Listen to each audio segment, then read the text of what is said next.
Hello everyone, I am जिज्ञासा and welcome to the tech easy classes. हमने बहुत सारे क्वेश्चंस पर डिस्कस कर लिया है। अभी हमने जो नया टॉपिक स्टार्ट किया था वो था कंटूर्स पर। कंटूर्स की कैरेक्टरिस्टिक्स पर हमने क्वेश्चन कर लिए हैं। आज जिस टॉपिक पर हम क्वेश्चंस करेंगे वो है contour maps and contour gradient पर हम क्वेश्चंस करेंगे। ये सारे क्वेश्चंस की PDF हमारे टेलीग्राम चैनल पर अवेलेबल है, आप वहाँ जाकर इन क्वेश्चंस को डाउनलोड कर सकते हैं। तो चलिए स्टार्ट करते हैं। फर्स्ट क्वेश्चन है हमारे पास, from a given contour plan the section along any given direction can be drawn to know the.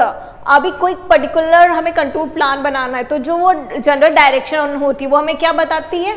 Shape बताती है। कंटूर का मतलब ही होता है अगर इस टाइप का शेप होता है तो हमें पता चलता है कि वो हील है। अगर इधर 100, 90, 80 है, अगर यहाँ पर 70, 80, 90 होता तो हमें पता चलता रिवर है। अगर वी शेप होता तो हमें पता चलता वैली है। अगर यू शेप है तो हमें पता चलता कि वाटर शेड है। तो ये जो भी कंटूर प्लान है वो हमें क्या बताता है? जनरल शेप बताता है कि हमारा ग्राउंड कैसा है। नेक्स्ट क्वेश्चन है, which of the following is not a use of contour maps. कौन सी चीज़ है जो कंटूर मैप्स में काम नहीं आती, कंटूर मैप्स के काम में नहीं आती? हमें कंटूर मैप से जो इंटरविजिबिलिटी है बिटवीन 2 पॉइंट्स वो डिटरमाइन कर सकते हैं। कंटूर ग्रेडियंट और लोकेशन हम ट्रेस कर सकते हैं और कैलकुलेशन ऑफ रिजर्वर कैपेसिटी भी हम कैलकुलेट कर सकते हैं। जो नहीं कर सकते वो है drying of section. Contour map से हम क्या कर सकते हैं? सेक्शन को ड्रॉ कर सकते हैं, ड्राइंग द सेक्शन। हम सेक्शन ड्रॉ कर सकते हैं लेकिन पूरे प्लान को ड्रॉ नहीं कर सकते हैं। तो हमारा ऑप्शन नंबर 1 करेक्ट हो जाएगा। Contour maps are useful to determination of intervisibility between 2 points. अभी हमने डिस्कस किया कि 2 पॉइंट्स के बीच में इंटरविजिबिलिटी डिटरमाइन करने के लिए भी हम कंटूर मैप्स का यूज़ करते हैं, तो ट्रू हो जाएगा। कंटूर मैप्स का यूज़ करते हैं, फिर ट्रेसिंग के काम आते हैं कंटूर ग्रेडियंट के। उसके अलावा क्या काम आते हैं? सेक्शंस को ड्रॉ करने के लिए काम में आते हैं।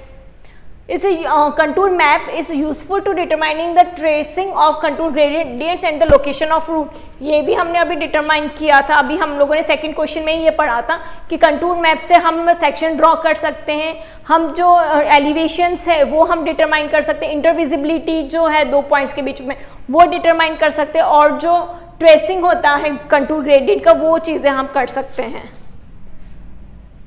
Contour maps are use for the measurement of drainage areas. Reservoir capacity के लिए कंटूर मैप्स काम में आता है।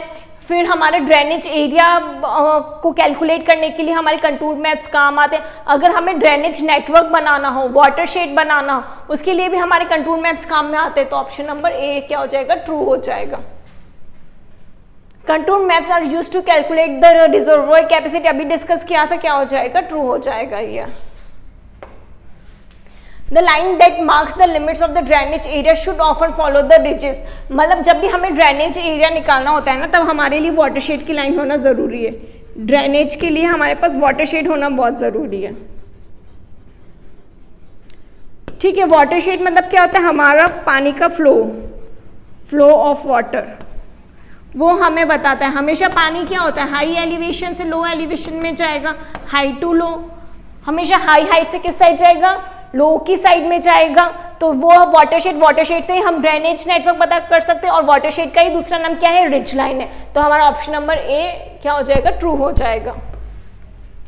The line that marks the limits of drainage area has the following characteristic, it should passes through every ridge और saddle. अभी मैंने बताया कि जब भी हमें ड्रेनेज लाइन पता करनी हो तो जितना भी हमारा वाटर शेड जा रहा है वो वहाँ से पास होनी बहुत ज़रूरी है। तो ऑप्शन नंबर हमारा क्या हो जाएगा? A ट्रू हो जाएगा। क्योंकि ड्रेनेज हमें कैसे पता चलेगा? जब हमें हाई एलिवेशन और लो एलिवेशन नहीं पता चलेगा तो हमें ये कैसे पता चलेगा कि हमारा पानी किस साइड से कहाँ फ्लो करेगा? तो उसके लिए एलिवेशंस को फाइंड आउट करने के लिए हमें कंटूर मैप्स चाहिए। कंटूर मैप से वाटर शेड पता चल जाएगा, वाटर शेड से हमें ड्रेनेज एरिया पता चल जाएंगे। 9th क्वेश्चन है, the contour maps are useful to determining the intersection of surfaces and measurements of earthwork. जो हमारे कंटूर मैप्स है वो इंटरसेक्शन, सरफेस के इंटरसेक्शन और अर्थवर्क को कैलकुलेट करने के काम आता है। True. The line that marks the limit of the drainage area is always. ये सेम क्वेश्चन इसी टाइप से मिलता जुलता क्वेश्चन हमारे आया था, हमने सॉल्व किया था इससे पहले वाले वीडियो में। अगर आपने नहीं देखा है तो आप एक बार जाकर देख लीजिए। जो भी हमारा ड्रेनेज एरिया है वो 90 डिग्री पास होना चाहिए। किसी कंटूर लाइन से कितने में होना चाहिए? 90 डिग्री पर होना चाहिए। बहुत सारे क्वेश्चंस रिपीटेड होते हैं, बहुत सारे क्वेश्चंस हमने सॉल्व किए हुए होते हैं पहले वाले वीडियोस में, बहुत सारे क्वेश्चंस में सिर्फ वर्ड्स चेंज किया हुआ होता है। तो ये सारी छोटी छोटी सी जो डिटेल होती है ना क्वेश्चंस में, वही हमें सबसे ज़्यादा कंफ्यूज करती है। 11th क्वेश्चन सॉल्व करते हैं अपन। Dash is a line lying throughout on the surface of the ground and preserving a constant inclination to the horizontal। ये हमारे कंटूर्स है, यहाँ से ये जो इंक्लिनेशन बनता है ना A, B और C, इसको हम क्या बोलते हैं? Contour gradient. क्या बोलते हैं? Contour gradient. हॉरिजॉन्टल सरफेस पर जब भी इंक्लिनेशन बनता है उसको हम क्या बोलते हैं? Contour gradient. Option number A correct हो जाएगा। Which of the following cannot be used to locate the contour gradient? Contour gradient के लिए हमें क्लिनोमीटर काम में लेते, थियोडोलाइट लेते और लेवल लेते, चेन नहीं यूज में लेते, क्योंकि चेन का तो एक ही काम है, लीनियर मेजरमेंट, डिस्टेंस मेजर करने के अलावा और कुछ काम नहीं होता है चेन का। लेकिन कंटूर ग्रेडियंट के लिए हमारे पास कौन कौन से इंस्ट्रूमेंट होते हैं? क्लिनोमीटर होता है, थियोडोलाइट होता है और क्या होता है? लेवल होता है। लेवल भी दो टाइप के होते हैं, डंपी लेवल और auto level.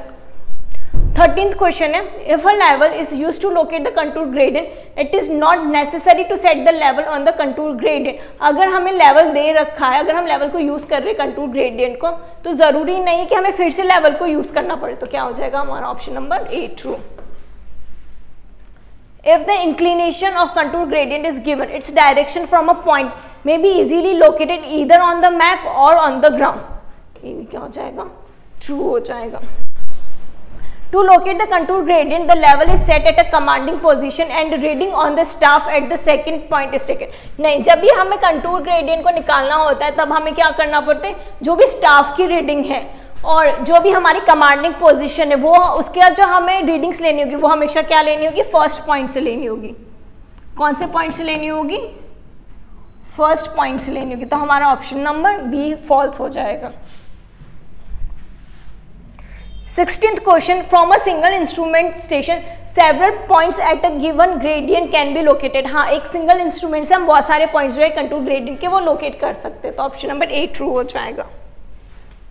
In a direct method, the contour to be plotted is actually traced on the ground। अभी डायरेक्ट मेथड है तो सिंपल सी बात है, जो हमारे कंटूर है, जो हमारे कंटूर को हम पेपर पर प्लॉट करेंगे वो क्या कर सकते हैं? डायरेक्टली हम प्लॉट कर सकते हैं। हम जब सर्वे कर रहे हैं तो हमें हाइट पता चल रही, जैसे हमें हाइट पता चली उसी हाइट को हम पेपर पर उसी टाइम साइमल्टेनियसली हम प्लॉट कर सकते हैं। वो कौन सा मेथड हो गया? डायरेक्ट मेथड हो गया। तो हमारा ऑप्शन नंबर A करेक्ट हो जाएगा।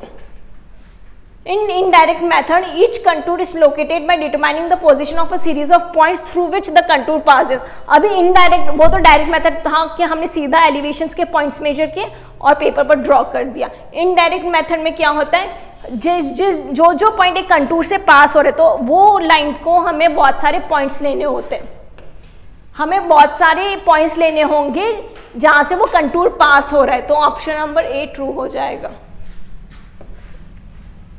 The direct method guide points need not be necessary be on the contours. नहीं, इनडायरेक्ट मेथड में हमारे पास गाइड पॉइंट्स होने चाहिए, तभी तो हमें पता चलेगा कि कौन कौन से पॉइंट्स है जो एक कंटूर से पास हो रहे। तो हमारे पास गाइड पॉइंट्स, कुछ पॉइंट्स होने जरूरी है पहले से ही, सर्वे करने से पहले। तो हमारा ऑप्शन नंबर B फॉल्स हो जाएगा।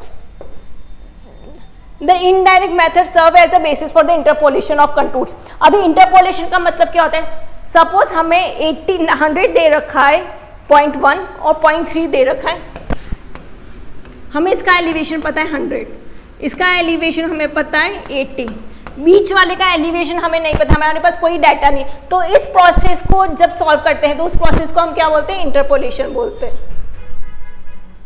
क्या बोलते हैं? इंटरपोलेशन। मतलब जब हमें किसी एक पर्टिकुलर पॉइंट पर उसकी वैल्यू नहीं पता हो लेकिन उसके आगे पीछे की वैल्यू अगर हमें पता हो तब हम क्या, तो उस प्रोसेस को हम क्या बोलते हैं? इंटरपोलेशन बोलते हैं। अभी इनडायरेक्ट मेथड में क्या होता है? हमारे पास बहुत सारे गाइड पॉइंट्स होते हैं, तो एक पर्टिकुलर पॉइंट पर अगर हमें एलिवेशन कैलकुलेट करना तो अब हम क्या यूज में लेंगे? हम इंटरपोलेशन यूज में लेंगे। तो हमारा ऑप्शन नंबर A करेक्ट हो जाएगा। अभी कंटूर मैप्स और ग्रेडियंट पर हमने क्वेश्चन कर लिए। अभी कंटूर्स का एक टॉपिक और बचा है, वो है इंटरपोलेशन ऑफ कंटूर। ये अभी इंटरपोलेशन मैंने समझा दिया है। अभी ये इंटरपोलेशन से कौन कौन से क्वेश्चन बनते हैं वो हम नेक्स्ट वीडियो में देखेंगे। तो अगर आपने वीडियो को सब्सक्राइब नहीं किया हो, हमारे चैनल को सब्सक्राइब नहीं किया हो, तो आप प्लीज़ इसे जाकर पहले सब्सक्राइब करें ताकि आपको हमें नेक्स्ट वीडियो की नोटिफिकेशन आए। Thank you.